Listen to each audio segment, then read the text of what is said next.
ತುಂಬಾನೇ ಖುಷಿ ಆಗುತ್ತೆ ಮಕ್ಕಳಿಗೆ ಇವತ್ತು. ಅದು ಆಸ್ಪಿಷಿಯಸ್ ಡೇ ಸರ್ ಕ್ಯಾಮ್ರಾ ನಾಮಕರಣ. ಇಲ್ಲ ಈ ಕ್ವೆಶ್ಚನ್ ಕೇಳಿದ್ರು ಗುರು. ತುಂಬಾ ಆಸ್ಪಿಷಿಯಸ್ ಡೇ ಇವತ್ತು. ಮಕ್ಕಳಿಗೆ ನಾಮಕರಣ ಅನ್ನೋದೇ ತುಂಬಾನೇ ಖುಷಿ. ಆಕ್ಚುಲಿ ನಮ್ದು ನಾಮಕರಣ ಇದ್ದಿದ್ದು ಸೆಪ್ಟೆಂಬರ್ 24ಕ್ಕಿತ್ತು. ಏನೋ ಗೊತ್ತಿಲ್ಲ, ಮಕ್ಕಳಿಗೆ ಮತ್ತೆ ಹೆಂಡತಿಗೆಲ್ಲ ಹುಷಾರ್ ತಪ್ಪಿದ್ರು. ಅದಾದ್ಮೇಲೆ ನಾನು ನನ್ನ ಹೆಂಡತಿ ಪ್ಲಾನ್ ಮಾಡಿದ್ದು ಇಬ್ರು ಮಕ್ಳಿಗೂ ಒಟ್ಟಿಗೆ ನಾಮಕರಣ ಮಾಡೋಣ ಅಂತ ಡೇಟ್ ನೋಡಿದ್ವಿ. ಸೊ ಆಗ ಅವರು ಜನವರಿ 22ನೇ ತಾರೀಕು ಮಾಡಿದ್ರೆ ತುಂಬಾನೇ ವಿಶೇಷ, ಮಾಡಿ ತುಂಬಾ ಒಳ್ಳೇದಾಗತ್ತೆ ಅಂತ ಹೇಳಿದ್ರು. ಇಬ್ರು ಮಕ್ಳಿಗೂ ಒಟ್ಟಿಗೆ ಮಾಡೋದಕ್ಕೆ ಅದು ಒಂದೇ ದಿವಸ ಕೊಟ್ಟಿದ್ದು. ಸೊ ನಾವು ಆವಾಗಿಂದಾನೆ ಜನವರಿ 22ನೇ ತಾರೀಕು ನಾಮಕರಣ ಅಂತ ಫಿಕ್ಸ್ ಆಗಿದ್ವಿ. ನಮ್ಮ ಜೊತೆಗೆ ನಮ್ಮ ಬಾಸುನು ಇವತ್ತು ಅಯೋಧ್ಯಕ್ಕೆ ಎಂಟ್ರಿ ಆಗಿದ್ದಾರೆ, ಇನಾಗ್ರೇಷನ್.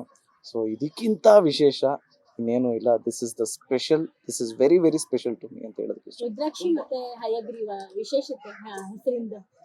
ಮಗಳ ಹೆಸರು ರುದ್ರಾಕ್ಷಿ ಡಿ ಸರ್ಜಾ ಅಂತ, ಮಗನ ಹೆಸರು ಹಯಗ್ರೀವ ಡಿ ಸರ್ಜಾ ಅಂತ.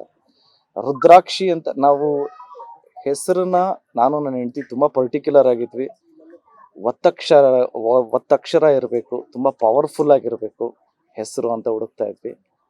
ಮತ್ತೆ ಅವ್ರ ಸ್ಟಾರ್ಟಿಂಗ್ ವರ್ಡ್ ಅನ್ನೋದು ಇರುತ್ತಲ್ಲ, ಸೊ ಅದಕ್ಕೆ ಹುಡುಕಿದಾಗ ನಮಗೆ ತುಂಬಾ ಶಾರ್ಟ್ ಲಿಸ್ಟ್ ಮಾಡಿಕೊಂಡು ಫೈನಲ್ ಆಗಿ ನಾವು ಚೂಸ್ ಮಾಡಿದ್ದು ರುದ್ರಾಕ್ಷಿ ಅಂತ.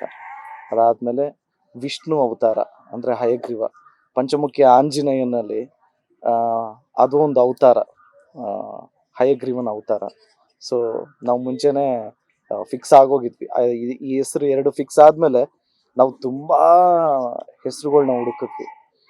ನಾನು ನನ್ನ ಹೆಂಡತಿ ತುಂಬಾ ಒಂದು ಮಾತ್ರ ಪರ್ಟಿಕ್ಯುಲರ್ ಆಗಿ ಅನ್ಕೊಂಡಿದ್ವಿ, ಯಾವುದು ಫ್ಯಾನ್ಸಿಯಾಗಿ ಹೆಸರು ಇಡಬಾರ್ದು, ನಮ್ಮ ಸಂಸ್ಕಾರದ ಹೆಸರು, ನಮ್ಮ ಹಿರಿಯರಿಗೆ ಇಷ್ಟ ಆಗುವಂತೆ ಹೆಸರೇ ಇಡಬೇಕು, ಒತ್ತಕ್ಷರ ಇರಬೇಕು ಎಸ್ಪೆಷಲಿ ಅನ್ನೋದು ಒಂದಿತ್ತು.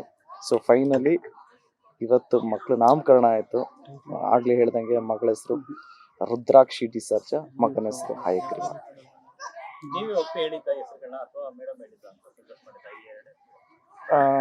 ನಾ ಇಬ್ರು ಮ್ಯೂಚುವಲ್ ಆಗೇ ಮಾಡಿದ್ದು.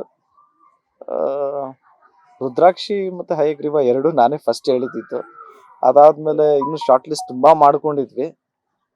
ತಿರ್ಗಾ ಫೈನಲ್ ಆಗಿ ಇಲ್ಲ, ನಾವು ಇದನ್ನ ಮಾಡಿದ್ರೆ ಬೆಟರ್ ಅಂತ ಅನ್ಕೊಂಡು ಫಸ್ಟ್ ಇಂಪ್ರೆಷನ್ ಅನ್ನೋದಿತ್ತಲ್ಲ, ಸೊ ತಿರ್ಗಾ ಇದಕ್ಕೆ ಫಿಕ್ಸ್ ಆಗೋದ್ವಿ.